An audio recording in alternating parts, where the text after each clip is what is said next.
ऋषभ प्रिया और आप देख रहे हैं बिहार इन शॉर्ट्स। कल हमने आपको बताया कि किस तरीके से बिहार की उप मुख्यमंत्री छात्रों के बीच जब समझाने गई तो किस तरीके का भाषा का इस्तेमाल कर रही थी, किन अपशब्दों का उन्होंने इस्तेमाल किया था। पहले आप वो वीडियो देखिए। तुम्हारा नेता जो सेक्रेटरी है आरा का हरमजादा, और कहाँ का तुम्हारा और नेता है जो कहता है कि नहीं एग्जाम वो हम कहे कि मोतिहारी और बेतिया करो, तो तुम लोग कहता है कि नहीं सारा तुम लोग कहते हो कि नहीं मुजफ्फरपुर ही होगा तो करो। तो आपने देखा कि कल से हम आपको ये वीडियो दिखा रहे हैं, लेकिन अब इस वीडियो पे राजनीति भी शुरू हो गई है। हम ऐसा इसलिए कह रहे हैं कि जहां एक तरफ विपक्ष के नेता उनके संस्कार पर सवाल उठा रहे हैं, वहीं दूसरी तरफ उन्हीं के दल के नेता उन पर सवाल उठा रहे हैं कि ये गलत है। आप एक के बाद एक सुनिए कि विपक्ष सहित उनके दल के नेता जेडीयू चाहे बीजेपी क्या कुछ कह रही है। देखिए, जिसका जो संस्कार रहेगा वही भाषा करेगा।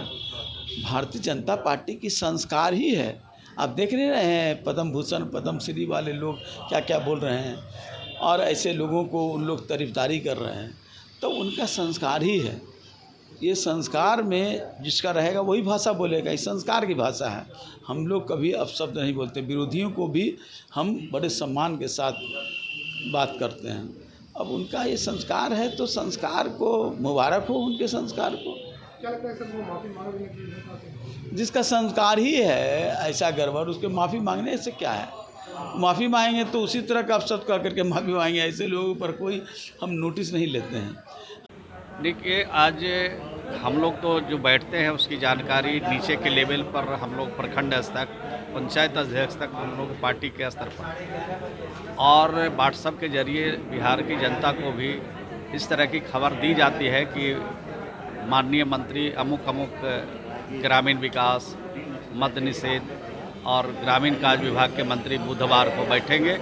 इनके विभाग से संबंधित जो भी मामले होंगे उसका हम लोग निपटारा करेंगे। तो उसके लिए लोग आते हैं, और आज जो लोग आए हैं तो ग्रामीण विकास का 1-2 मामले हैं, बाकी सब जनरल किस्म के मामले आए हैं। कुछ जन वितरण प्रणाली से संबंधित मामले आए हैं, कुछ मुकदमा से संबंधित मामले आए हैं। तो जो मामले आए हैं उन पर हम लोगों ने संबंधित अधिकारियों को निर्देश दिया है और उस पर हम लोग कार्रवाई करने के लिए उनसे कहा है। तो निश्चित रूप से इनके समस्या का हल होगा। देखिए, चाहे सरकार में रहें या सरकार से अलग विपक्ष में रहें या कोई सामान्य लोग भी हों, हर लोगों को मर्यादित भाषा का उपयोग करना चाहिए। मर्यादित भाषा का उपयोग करने में जो प्रेम है, जो भाईचारा है, जो मिल्लत है, वो कटुता की भाषा में ये चीज़ नहीं होती है। तो मैंने तो देखा नहीं है, सुना नहीं है, लेकिन जो आप कह रहे हैं तो इस तरह की भाषा का उपयोग नहीं किया जाना ज़्यादा श्रेयस्कर होगा। नहीं, मुख्यमंत्री जी तो हमेशा हम सबको बताते रहते हैं, कहते रहते हैं कि मर्यादा में रहिए, मर्यादा का पालन कीजिए, मर्यादित शब्दों का इस्तेमाल कीजिए।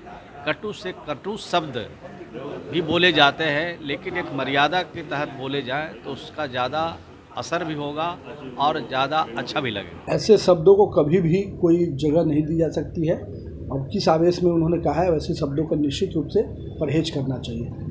तो आपने देखा कि किस तरीके से राजद के नेता श्याम रजक ने साफ साफ लफ्जों में कहा है कि इनके संस्कार ही यही है, इसलिए ये ऐसे शब्दों का इस्तेमाल करती हैं। और साथ ही उन्होंने कहा है कि माफी मांगने के बाद भी कुछ नहीं होगा, क्योंकि माफी वो मांगते हैं जिनके संस्कार अच्छे होते हैं, इनके संस्कार ही गलत है। साथ ही अगर बात करें बीजेपी की, तो बीजेपी के जब नितिन नवीन जो बिहार सरकार में मंत्री भी है, उनसे जब ये पूछा गया तो उन्होंने साफ लफ्जों में कह दिया कि इस भाषा का इस्तेमाल को कभी भी सही नहीं ठहराया जा सकता।